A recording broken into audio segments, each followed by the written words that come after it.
mon ami, chaque soir en ouverture de Smart Bourse, nous retrouvons Pauline Gratel qui vous apporte les infos clés du jour sur les marchés. Bonsoir Pauline. Bonsoir. Et les indices en Europe notamment qui évoluent en territoire positif aujourd'hui. Oui, le Stoxx 600 inscrit un nouveau record, tout comme le FTSE. En France, le CAC 40 regagne près de 1% et évolue au-delà de 8000 points, soutenu encore aujourd'hui par les valeurs du luxe et la sidérurgie.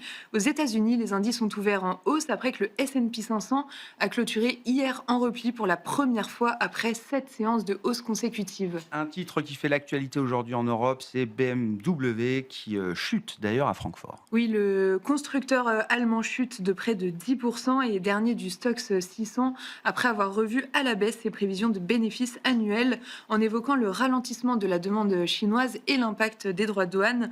Tout le secteur auto est dans le rouge. Renault, Volkswagen et Porsche cèdent plus de 2%. Bon, il y a sans doute un lien évident entre les difficultés du secteur automobile en Allemagne et ces chiffres de production industrielle allemande qui a lourdement chuté. Oui, la production industrielle allemande recule de 4,3% en août, après une progression de 1,3% en juillet. Les analystes anticipaient un repli beaucoup plus mesuré de 1%.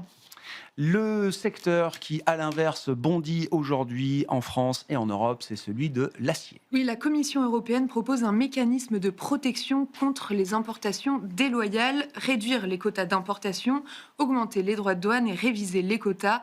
ArcelorMittal est en tête du CAC 40 et gagne 5%, mais plus largement, c'est tout le secteur européen qui est en hausse. La tech US est-elle en train de ralentir? Le thème de l'IA est-il en train de se fragiliser? C'est la question que tout le monde se pose aujourd'hui. Oui, c'est Oracle qui, selon des informations rapportées par Bloomberg, pourrait afficher une marge bénéficiaire de son activité cloud computing inférieure aux attentes. Le titre a chuté hier de 7% au maximum avant de clôturer en repli de 2,5%. Aujourd'hui, le titre ouvre en hausse de 1% et Nvidia est également en hausse de 2%. Et puis en Asie, les indices majeurs ont clôturé en repli aujourd'hui, sachant que les marchés de Chine continentale sont encore fermés. Oui, le Hang Seng à Hong Kong et le Nikkei à Tokyo ont terminé leur séance en baisse d'environ 0,5%. Les sociétés technologiques asiatiques ont cédé du terrain dans le sillage de la tech américaine, certainement aussi victime de quelques prises de profit. Dans l'environnement actuel, l'or est donc devenu un actif clé, un actif stratégique pour bon nombre d'investisseurs et d'allocataires. L'or qui continue d'inscrire de nouveaux records. Oui, l'or a dépassé les 4000 dollars l'once hier. Cela porte sa progression à plus de 50% sur un an.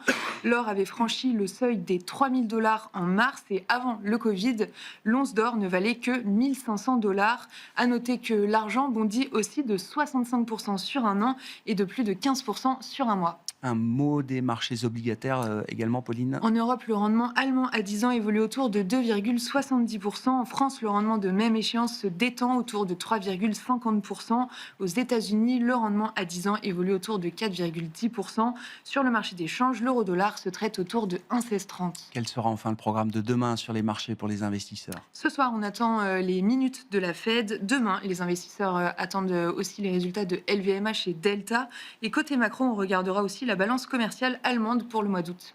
Tendance, mon ami, chaque soir en ouverture de Smart Bourse, Pauline Gratel vous apporte les infos clés du jour sur les marchés.